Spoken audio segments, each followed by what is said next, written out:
आपण राजगुरुनगर शहरातील पंचायत समितीच्या शेजारी असणारा हा जो चौक आहे, अर्थात आपण पाहू शकतो बँक ऑफ महाराष्ट्राच्या समोर या ठिकाणी ही जी गाडी लागलेली आहे, या गाडी संदर्भात अनेक तक्रारी वेळोवेळी या ठिकाणी आल्या कारणानं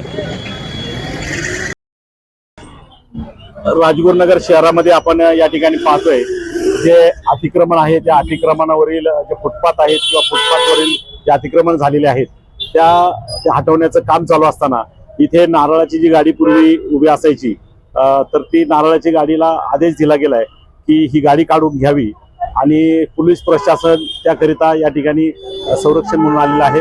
त्याचबरोबर नगर परिषदेचे कर्मचारी त्यांनी नोटीस दिलेले आहे, ते देखील आलेले आहेत। इथं ते आरेरावीची भाषा वगैरे जी करतात नेहमी तक्रारी, तर अजून ग्रामस्थ मंडळी या ठिकाणी आहेत।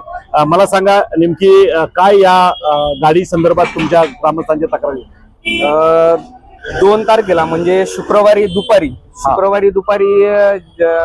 म्हणजे माझी एक बहीण आहे शोभा हुंडारे नाव आहे, तिला मिस्टर नाहीये, गरीब आहे, तर ती दुपारच्या वेळेस 2 ते 3च्या दरम्यानच्या वेळेस तिने इथं गाडी लावण्यासाठी आली हातगाडीवर गाडी लावण्यासाठी आली। त्यावेळेस हा नारळ पाणीवाला आला आणि तिला बोलला की इथं गाडी लावायची नाही, इथं गाडी जर लावली तर तुझी गाडी मी पलटी करून टाकेन, आणि तिला थोड्याशा शिव्या दिल्या, अपशब्द वापरले। त्यानंतर तिने आम्हाला फोन केला। आम्ही इथं आल्यानंतर परिस्थिती बघितली तर हा आमच्यावर पण गुरकायला लागला।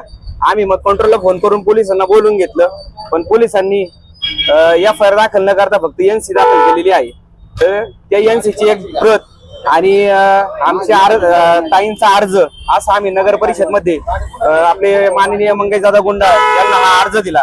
तर मंगेशदादा गुंडाळांनी पण आमचा अर्जाची दखल घेऊन ताबडतोब कारवाई करण्याचे नगर परिषदच्या कार्यकर्त्यांना आदेश दिले, आणि आता ही कारवाई तुम्ही बघतायच। आणि कारवाई चालू असताना यांच्या ज्या महिला आहेत, या महिला इथे येतात आणि जे नगर परिषदचे कर्मचारी कारवाई करतात त्यांना शिवीगाळ, उलट सुलट बोलणं असं त्यांचं इथं प्रकार चालू आहे।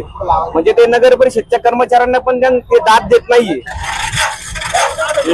एकूणच तुमची तक्रार आहे की प्रत्येकाला शिवीगाळ केली जाते, भांडण होतात।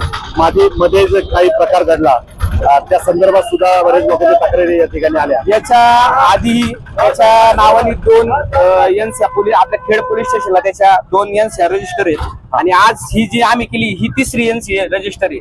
तर आमचं समस्त ग्रामस्थ राजगुरुनगर करणं आम्हाला एक नगर परिषदला म्हणजे मागणी आणि खेड पोलीस स्टेशनला मागणी की हे जे बाहेरून परप्रांतीय येतात यांच्याकडे स्वतःचा रहिवासी दाखला नाही, स्वतःचं मतदान कार्ड नाही, आधार कार्ड नाही, पॅन कार्ड नाही, काही नसताना हे येऊन खुलेआम धंदे करतात आणि आपल्या आई बहिणी फिरताना त्यांना त्रास देतात, त्यांना अपशब्द वापरतात। तर यांना इथून हटवण्यात यावे अशी आमची नगर परिषदला आणि खेड पोलीस स्टेशनला विनंती आहे। या पुढच्या काळामध्ये देखील तुम्ही त्या मागणीवर ठाम राहणार आहात? 100% आम्ही ठाम राहणार। ही गाडी लावून ही गाडी जर परत लागली तर आम्ही नगर परिषद आणि पोलीस स्टेशन समोर जाऊन आंदोलन पण करणार। आपण ऐकलंय ग्रामस्थ मंडळींनी या ठिकाणी ही गाडी पुन्हा लागली तर आम्ही आंदोलन करणार, कारवाई करणार। आपण पाहतोय ही गाडी पूर्णपणे आता बाजूला घेतलेली आहे, नारळ या ठिकाणी टाकलेले आहेत। इकडे पाहतोय नगर परिषदेचे कर्मचारी या ठिकाणी आलेले आहेत, तर ते देखील आता JCB आणून हे कारवाईचा पावित्र्य दिसत आहेत। या ठिकाणी नारळ वगैरे असे सगळे पडलेले आहेत, बाजूला काढलेले आहेत। यापुढे या ठिकाणी कारवाई कंटिन्यू राहणार आणि शासनाच्या माध्यमातून हे सगळं केलं जाणार। नगर परिषदेच्या माध्यमातून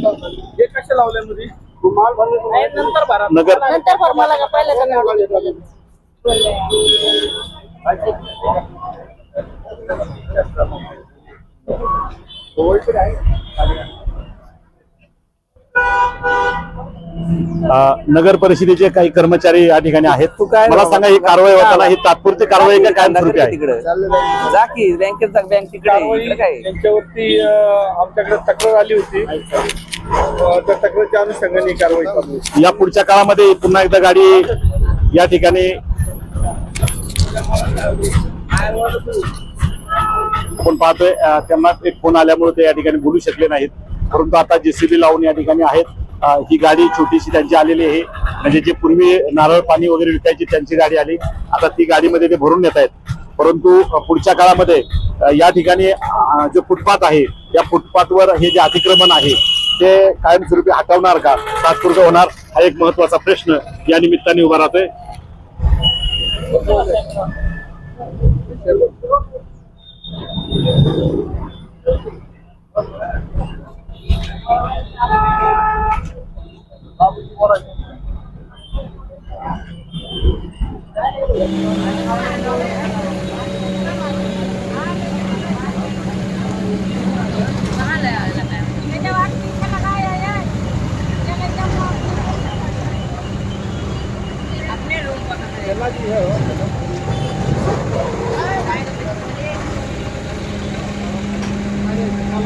आम्हाला लिहून दिलेलं आहे. गाड़ी के ऊपर नहीं हुई है, मने के ऊपर कार्रवाई हुई है। गाड़ी लेके जा रहे हैं घर पे, लेके जाने दो। अभी तुम्हारा हो गया, आप जाइए। नहीं, आप जाइए। सब गाय को लेके जाओ। जब तुम्हारा सब कुछ कर दिए, अभी क्या बाकी रह गया? जरा तुम शांति से चुप बैठो, तुम तुम्हारा देख लो। अभी 1-2 घंटा हमने आपका इंतजार किया है, काम खत्म हो अरे गया। तो आप लोग जब जाने दोगे तब तो हम इधर से जाएंगे। इसको बोल रहे हैं ये लेके जा, खड़ा कर दिया है लेके जाएंगे, कल फिर वापस आके नहीं रखेंगे। लगाएंगे। हम जा रहे हैं, घर चले जाएंगे। हमारा सामान सब लोग लिया तो हम जाते ही घर से। घर सगळ्या जमीन गाड्या उचलल्यात म्हणजे मायावती तिथली गाडी उचलली तुम्ही सगळ्यांवर कारवाई करा. ठीक आहे, बाकी आता ते गाडी उचला, याच्यात टाका, परत काय ऐकायचं नाही. संपलं. तो आणि काय सांगू पण नाही. द्या गाडी टाकून, चला जाऊ द्या. यांच्या गाड्या उचलल्या तर तुम्ही ही पण गाडी उचलून घ्या. उचला सगळ्यांच्या आता परत सांगू नका. रस्त्याची असेल ना आणि हे मध्ये आले ना, डायरेक्ट सर्व एक एनसी नोंदून टाका, यांच्यावरती गुन्हा दाखल करून टाका. खरं तर या गाडीवरून तक्रार चालू झाली आणि या गाडीवरून इथे सगळे आल्यानंतर आपण पाहिलंय की सुरुवातीला ही गाडी दुसऱ्या गाड्या काढल्या, परंतु आता ही गाडी काढली जाते की नाही हेकडे पाहण्याकडे सगळ्यांचं लक्ष लागलंय. बघूया नगर परिषद काय कारवाई करते, ही गाडी काढतात की नाही. मावशी कोणाचं ऐकू नका. पोलीस स्टेशनला जावं, एक एनसी नोंदवायच्या नावाने आणि सर्व गुन्हा दाखल करून टाका डायरेक्ट. विषय संपला. गेले 8 ते 10 दिवस या गाडी संदर्भात बऱ्याच जणांच्या तक्रारी आपण ऐकल्यात, पाहिल्यात. पोलीस प्रशासनामध्ये देखील त्याची तक्रार नोंद आहे, परंतु अनेक वर्षापासून या गाडीची तक्रार नेहमी राहते. परप्रांतीय ही नारळ विकणारी गाडी आहे. आपण त्याकडे नगर परिषद कारवाई म्हणून आता नगर परिषदचं JCB आलेलं आहे, त्यांचे कर्मचारी आहेत. आपण पाहू शकतो की या ठिकाणी आता कशा पद्धतीने कारवाई होती की नाही. गाडी आता रस्त्याला आलेली आहे. घर का तो घर होना लेके जाइए। एक टाकीवर घेऊन जावा. आगे ऊपर कार्रवाई होई है।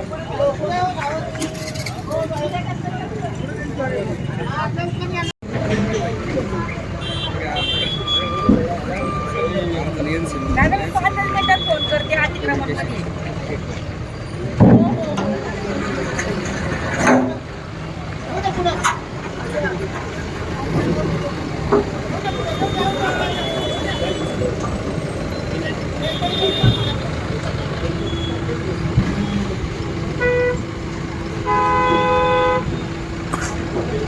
बालराव तिकडनं गाड्या थांबव.